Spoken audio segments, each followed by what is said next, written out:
officers in trim white uniforms pick up their golden cargoes from a place we call Banana Land. The sharp knife he uses to open the pod is called a machete. Now you've learned another Spanish word. Each bunch weighs from 50 to 75 pounds. When a man has to carry this load on his back, it is easy to understand why he is called a backer.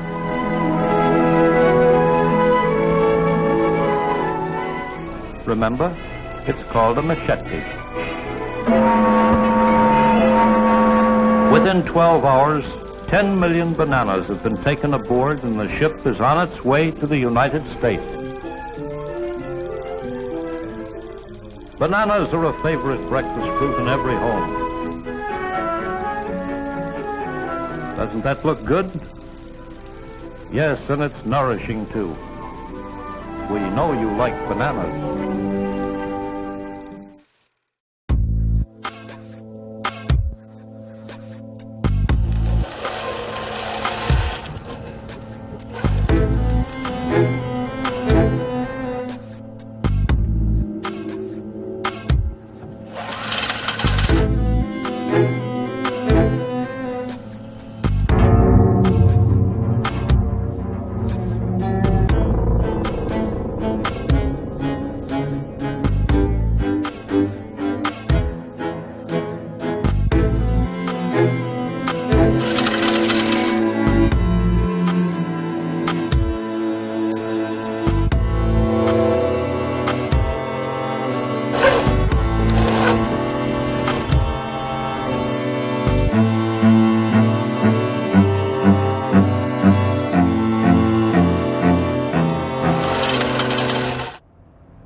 Ese es un tema muy particular y aquí hay que tener tal vez como punto de partida que la lista de desgravación que maneja cada país pues se basa en lo que es su arancel de importación. Entonces, como Costa Rica basa su programa de grabación en su arancel de importación, pues claramente el tema de armas tenía que estar ahí. Si hablamos de las armas, pero la pregunta de nuevo es, ¿se excluyó del TLC en Costa Rica? No.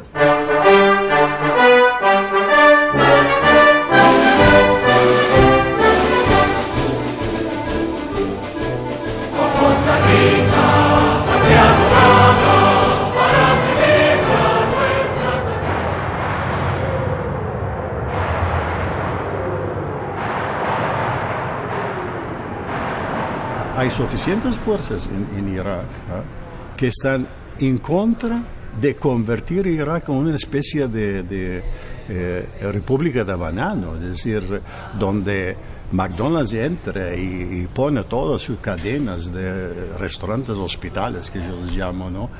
Y así destruir nuestra cultura y convertirla en algo, digamos, así como... إن الكوكاكولا المعبأة في الشرق الأوسط الحلة واحدة نشرب كوكاكولا.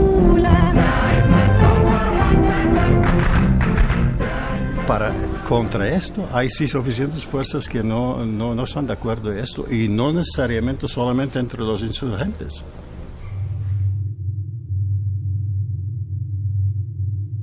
¿Y cuál era la necesidad de Costa Rica oficialmente se mete en esta coalición? Ni siquiera si no se metiera en esa coalición, Estados Unidos no va a cortar su ayuda o apoyo o amistad y no sé qué. Entonces, el gobierno costarricense como que no supo negociar bien esta parte. Es obvio de que hubo presiones de Washington, porque Washington perfectamente conoce cada sistema político de América Latina, y había también todo un proceso de carácter económico de por medio. En cuenta está todo lo que ha significado hasta el momento todas las negociaciones relativas al CAFTA o todo lo que es el Tratado de Libre Comercio para con Centroamérica y lo que posteriormente significaría esto para América Latina. Entre los 13 puntos que Robert Zoellick, el representante comercial de los Estados Unidos, impuso como condiciones para que un país pudiera ser parte de la negociación de un acuerdo comercial con Estados Unidos, dentro de esas 13 condiciones está el que esos países tienen que respetar y sujetarse a la política de seguridad nacional que tienen los Estados Unidos. Los países que buscan acuerdos de libre comercio con los Estados Unidos deben cumplir más que criterios económicos y de comercio, si pretenden ser elegibles.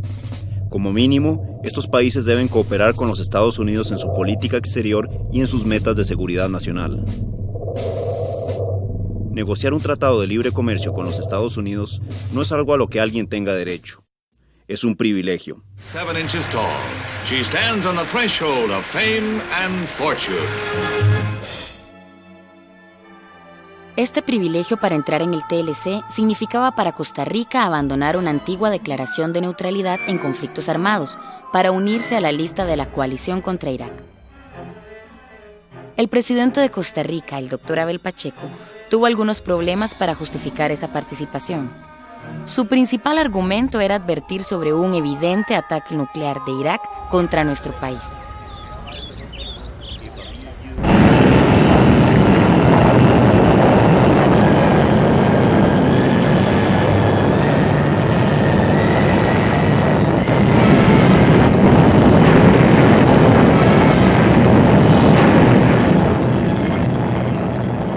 Imaginamos el alto grado de presión que don Abel debía estar recibiendo cuando en sus declaraciones parecíamos estar escuchando a un general y no a un psiquiatra. Brincan las alas, vibran las cuerdas, brazo y bolillo tiemblan de emoción. Y las sonadas, frutas solernas, marcan el ritmo de mi corazón. Quiero abrazarte, morena mía, ahora que todo es una soñación. Porque nos canta con alegría y volvemos tras una ilusión.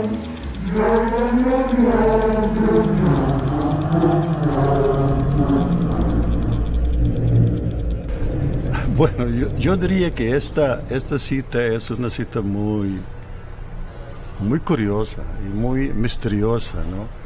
Es decir, que viene de un costarricense, eso es inusual, ¿no? Y que viene del presidente costarricense es todavía más inusual, ¿no? Es más, es decir, es casi un poco grotesca esta cosa de que uno no puede tomarla en serio esto.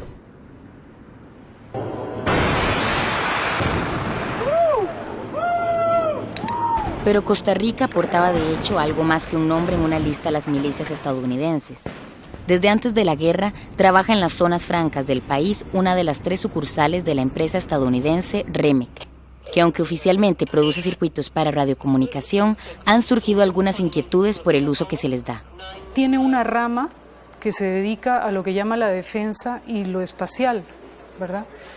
Esta rama fabrica los mismos dispositivos, pero para dirigir o teledirigir misiles, ¿verdad?, que van en los helicópteros Apache, en los aviones F-17 y F-18, entre otros. Entonces, por ejemplo, un contrato para utilizar su producción en misiles aire-aire le fue otorgado en el año 2003.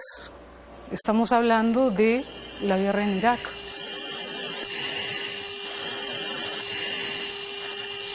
Impact. Oh, dude.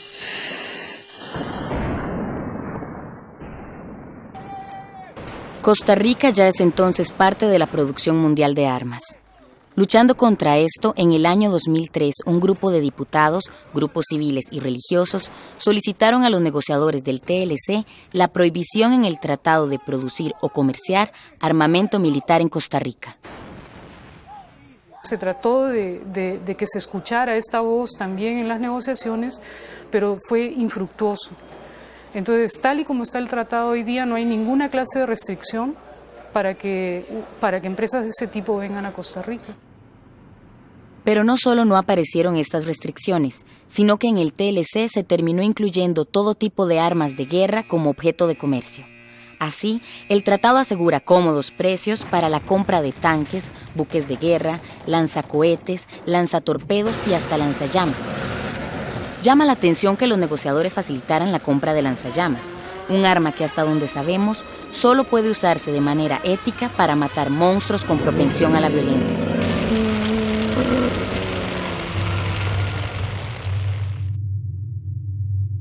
Uno puede hacerse la pregunta de para qué se negociaron precios de armas de guerra para un país sin ejército. ¿Será que la industria de la guerra también busca nuevos mercados? ¿O será que la riqueza del libre comercio necesita ser custodiada de algunos cuantos que no van a beneficiarse de él?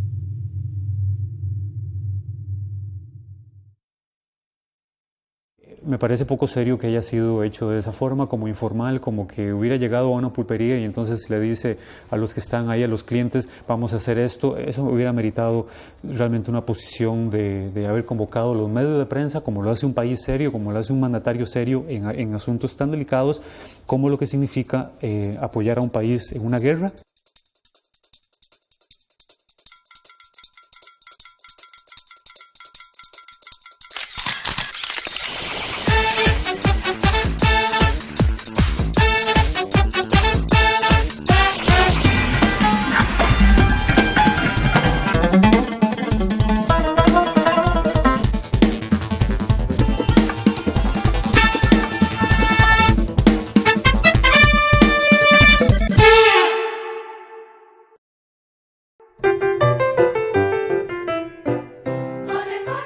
A pesar del malestar del pueblo de Costa Rica por el apoyo oficial del país a la guerra de Irak, por esas épocas nuestro gobierno tenía en la cabeza cosas más importantes que la paz mundial o la muerte de personas inocentes. Depositando su confianza en la embajadora de Asuntos Comerciales con Estados Unidos, Anabel González, el ministro de Comercio Exterior, Alberto Trejos, y otros 6 negociadores conocidos por sus amigos como el Dream Team, nuestros líderes se concentraron durante todo el año 2003 en cerrar lo que se anunciaba como un jugoso trato con el país agresor, los Estados Unidos, en un admirable esfuerzo por sacarnos del tercer mundo, aunque esto hubiera significado vender nuestra paz. El trato se llamaba Tratado de Libre Comercio Estados Unidos, Centroamérica y República Dominicana, o CAFTA por sus siglas en inglés. Finalmente, tras 12 meses de negociación, en menos de lo que crece una mata de banano, un documento de 3.000 páginas fue firmado el 25 de enero del 2004, solo esperando ratificación en la Asamblea Nacional. No había salido gratis. Tras una visita de Robert Selig el 1 de octubre del 2003, el presidente Abel Pacheco cedía el emblemático sector eléctrico nacional. Y solo 6 días después, Costa Rica anunciaba triunfalmente que se retiraba del grupo de los países pobres, el G20. Poco importaba que las Cortes Nacionales declararan ilegal la guerra y ordenaran pedir a Estados Unidos retirar el nombre de Costa Rica de la lista de la coalición. Ya el beneficio estaba hecho, y el presidente podía declarar en el Tico Times que nunca había apoyado ninguna guerra. Definitivamente, parecía que Costa Rica le había apostado al bando ganador.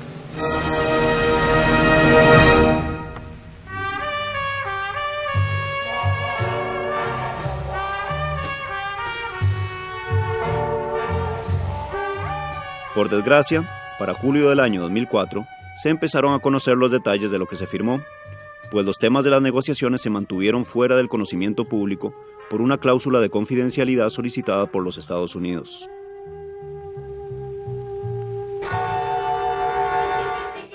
Algo de la información desclasificada no agradó demasiado a don Abel, quien quizás se sintió traicionado.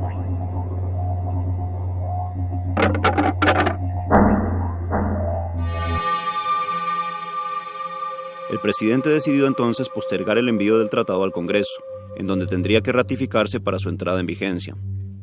Como era de esperar, esto originó una leve molestia en el sector empresarial. Unas semanas después, los principales integrantes del equipo negociador renunciaban, aduciendo otros motivos. Ahora todo se veía muy confuso. Por lo visto, los buenos tiempos con Mr. Bush habían quedado atrás, y ni siquiera los consejos que el presidente pidió sobre el tema a alguien que en los últimos años había pasado más horas en el espacio que en Costa Rica, sirvieron mucho para poner las cosas en perspectiva. Pero para octubre del año 2005, a nuestro presidente le dio miedo quedar como un tonto. No me vas a ir agarrando de tonto, de chancho, para hablar en tico.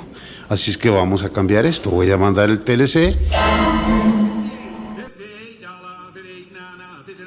Ahora bien, todo esto demuestra que la economía internacional es demasiado compleja como para evaluarse en las categorías de lo correcto o lo incorrecto. Por eso le pedimos que usted, que nos está viendo ahora, reconozca que no está del todo preparado en el tema, y nos acompaña a través de 5 fáciles lecciones para comprender la Costa Rica del mañana, la Costa Rica de los tratados comerciales, la Costa Rica de los niños norteamericanos, la Costa Rica de los siervos menguados.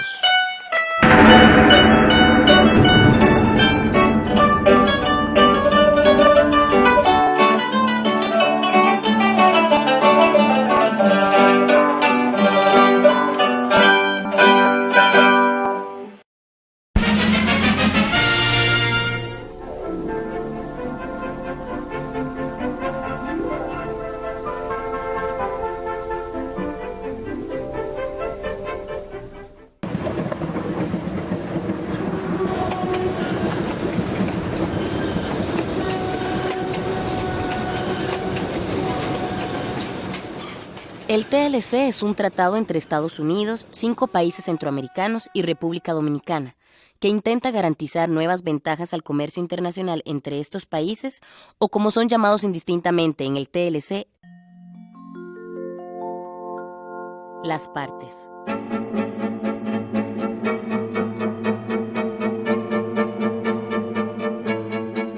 Sin embargo, por la forma en que ha sido hecho, la ratificación de este tratado significaría para la vida de los costarricenses un cambio tan grande como el de redactar una nueva constitución política. En especial, se otorgarían enormes privilegios a los sectores privados para convertir a Costa Rica en un soñado y colorido carnaval empresarial. Privilegios que irían mucho más allá de lo que en el año 2000 suponía la combatida Ley de Privatización del Instituto Costarricense de Electricidad o el Combo de Lisa. O más allá de lo que representaba el proyecto de minería para la extracción de aluminio por parte de la empresa estadounidense Alcoa, que dio pie a numerosas manifestaciones estudiantiles. Sin embargo, en abril del año 2005, salimos a las calles para saber cuán informados estaban los costarricenses sobre el TLC. Para mí la cuestión del TLC, para serle franco, no entiendo nada. No sabemos mucho de eso, digamos las intimidades de ese tratado de libre comercio, no las sabemos. La verdad es que, ¿para qué mentirte? No entiendo nada de eso. Yo creo que uno no puede opinar si uno no sabe, no conoce del tema, ¿verdad? Según una encuesta realizada por la empresa Sid Gallup para el periódico La República en febrero del 2005, el 56% de los costarricenses afirmaban desconocer de qué se les hablaba cuando se les preguntaba qué es el TLC. Además, encontramos que quienes estaban a favor no parecían tener argumentos muy convincentes. Es como ponerse, por ejemplo, a la Edad Media. No se tenía que suceder la Edad Media, es igual ahora. Yo lo apoyo, porque no soy comunista. Pero le advierto a los Estados Unidos que pongan sentido y conciencia sobre la gente del pueblo de Costa Rica. Aunque había que reconocer que la gente estaba un poquitín más informada que el año anterior. ¿Tú sabes qué es el TLC? El TLC y el Tribunal Supremo de Elecciones. Definitivamente había una seria falta de comunicación.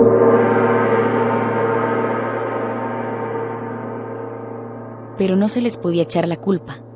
La información dada por el Ministerio de Comercio Exterior, COMEX, en los grandes medios de comunicación ha sido cualquier cosa menos precisa o realista.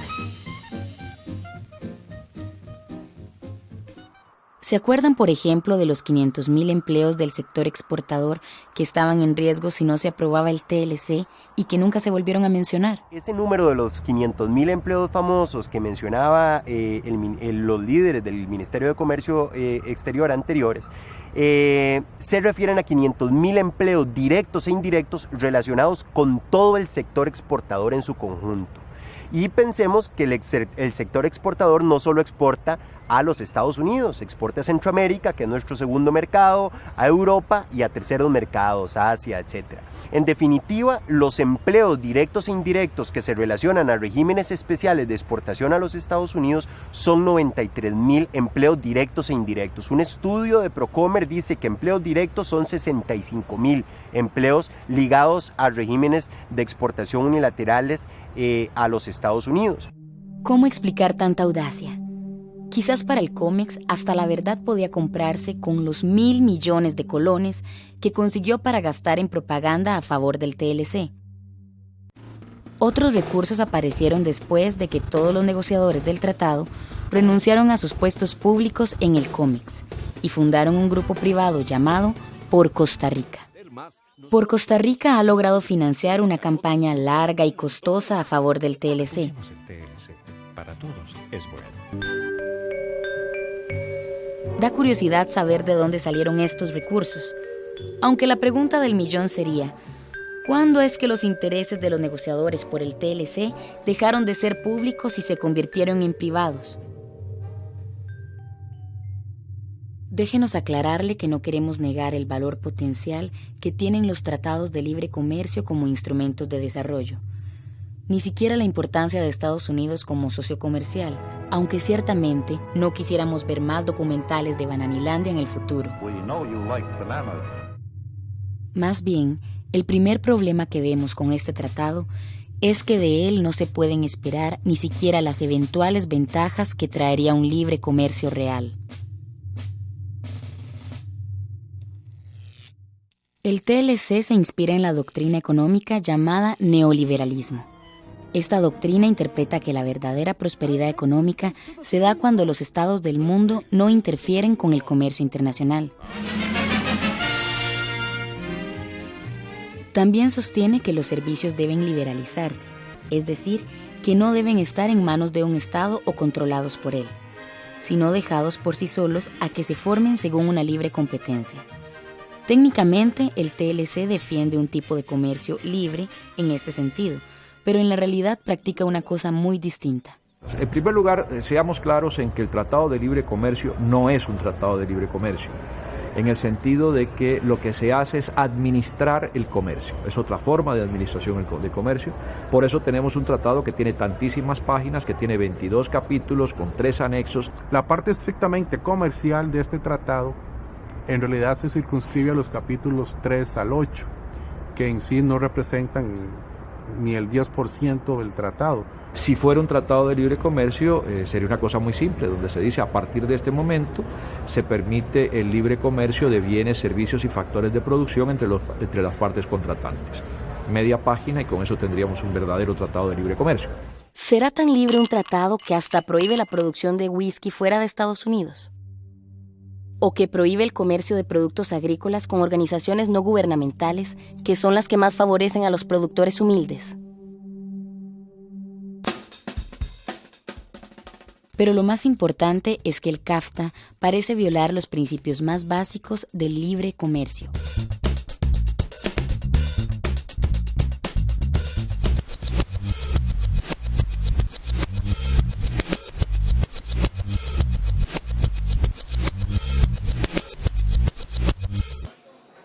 El TLC ciertamente elimina una herramienta importante que permite a un Estado controlar los precios, a saber, los impuestos, también llamados aranceles. Los impuestos son el dinero que una compañía debe pagar para que sus productos puedan ingresar a un país. Cobrando impuestos, un Estado puede mantener caros los productos extranjeros a favor de sus propios productores.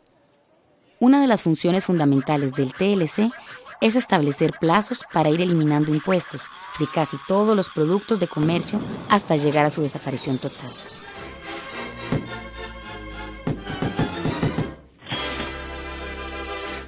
Sin embargo, el tratado permite otra forma de control de precios, que son los subsidios. Los subsidios a la producción son el dinero que un Estado rico regala a sus productores para que produzcan con pocos costos. Con esta ayuda, esos productores pueden darse el lujo de vender baratos sus productos y aún así obtener ganancias. Dando subsidios, un Estado puede mantener baratos los precios de los productos de su país.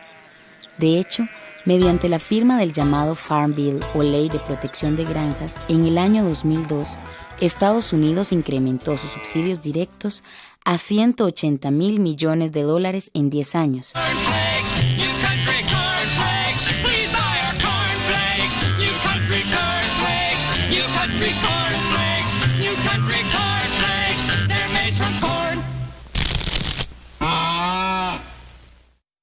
Con esta ayuda millonaria que no tienen los productores de Centroamérica y República Dominicana, los productores estadounidenses pueden desplazar fácilmente la competencia de nuestros países gracias a esos precios bajos.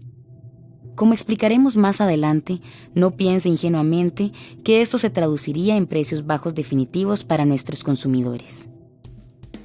El resultado es un falso tratado de libre comercio, con el que Estados Unidos parece decir: hagan lo que decimos, no lo que hacemos.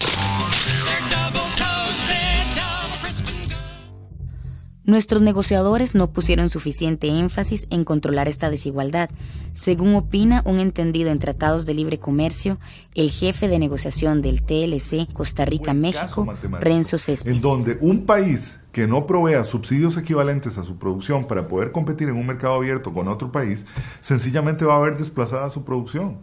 ¿Por qué? Porque los subsidios le dan una ventaja comparativa al otro productor, al competidor suyo, que definitivamente usted no tiene una fórmula mágica para poder alcanzar si usted no tiene acceso a un subsidio equivalente.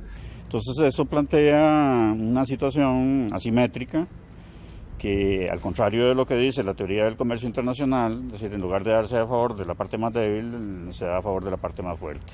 En el caso de México, por ejemplo, le puedo citar: hay hoy en día una dirección de prácticas comerciales internacionales para controlar todo lo que son prácticas de comercio desleal y cláusulas de salvaguarda.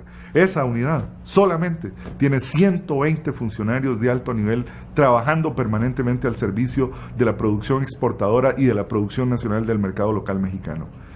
Nosotros no tenemos 2 funcionarios en el Ministerio de Economía, Industria y Comercio en este tema.